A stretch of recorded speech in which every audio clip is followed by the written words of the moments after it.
Assalamualaikum warahmatullahi wabarakatuh. Nama saya Asderita dengan NIM 44035 akan melanjutkan presentasi dari makalah kami, di mana saya akan membahas masalah pokok kritik teks. Dalam masalah pokok kritik teks ada 3 pembahasan yang perlu dilakukan dalam penelitian kritik teks tersebut.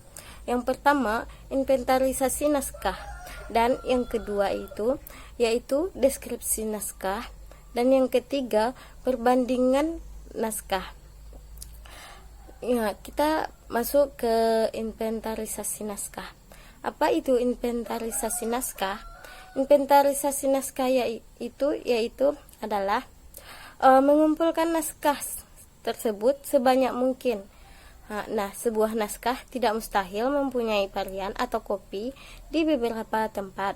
Mungkin varian tersebut ditulis pengarang sendiri dengan adanya penambahan atau perbaikan, dan mungkin juga ditulis oleh muridnya atau disalin lagi oleh orang lain.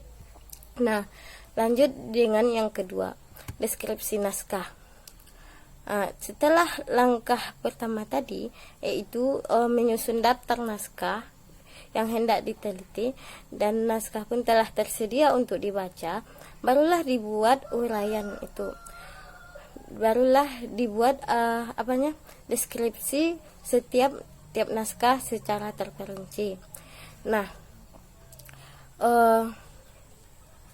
dijelaskan keadaan naskahnya, kertas, watermark, kalau ada catatan lain mengenai isi naskah, pokok-pokok isi naskah itu, serta catatan-catatan lain yang diperlukan. Hal ini penting sekali untuk mengetahui keadaan naskah dan sejauh mana isi naskah tersebut. Deskripsi naskah ini sangat membantu kita untuk memilih naskah mana yang paling baik digunakan untuk perbandingan naskah. Nah, selanjutnya yaitu perbandingan naskah. Perbandingan naskah ini yaitu suatu tahap penelitian filologi yang memerlukan ketekunan dan memakan banyak waktu. Nah, perbandingan naskah perlu dilakukan apabila teks dalam 2 naskah atau lebih untuk membetulkan kata yang salah atau tidak terbaca, untuk menentukan silsilah naskah agar mendapatkan naskah yang terbaik, serta tujuan-tujuan lain. Dalam langkah-langkah yang harus kita tempuh dalam perbandingan teks tersebut adalah yang pertama, resensi. Resensi yaitu aktivitas membaca dan menilai semua naskah. Nah, yang kedua, eliminasi. Proses seleksi naskah. Mana yang akan diteliti lebih jauh dan mana yang akan tidak. Yang selanjutnya itu eksaminasi.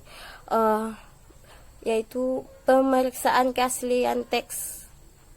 Memeriksa keaslian teks dengan memperhatikan kesalahan-kesalahan, apakah ada yang korup, lakuna, ataupun teks yang ditinggalkan atau hilang, atau tambahan yang berupa sisipan, disebut juga interpolasi. Nah, selanjutnya itu perbandingan teks itu dapat meliputi perbandingan kata demi kata, perbandingan susunan kalimat atau gaya bahasa, dan perbandingan isi cerita. Perbandingan isi cerita ini untuk mendapatkan naskah yang isinya lengkap dan tidak menyimpang, dan untuk mengetahui adanya unsur baru dalam naskah itu.